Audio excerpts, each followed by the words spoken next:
A long time ago from now, I always believe that people who don't have positive mindset, people who always think of how worse it can become, are people who do not want the best out of life.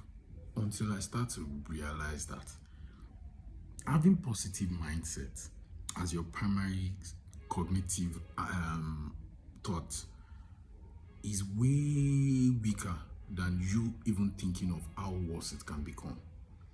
Thinking of how worse it can become can easily even set you on the right path than you thinking it will get better or you thinking having positive mindset all the time.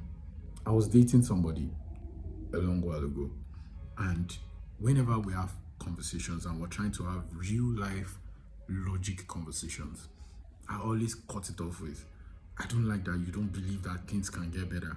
I don't like that you don't believe that it can actually get better. But mind you, this person would say to me that do not always have, she always say it back to herself that I'm not somebody who always believe positive. When it happens and it is positive, I am okay with it. But when it is not, when it has not happened, I always like to think of how worse it can become so we can work towards it. In fact, at that point, the main reason the only issue I always have with her is she does not always have good positive mindset. And meanwhile, it is not like she doesn't even have now. When I'm older, grown older, I got to realize that it wasn't even like she does not have positive mindset.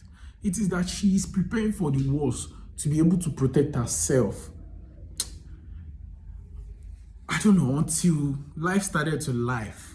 That's when I realized this. I don't know how best I can explain this, but however I have said it in this video, I hope it makes sense to somebody.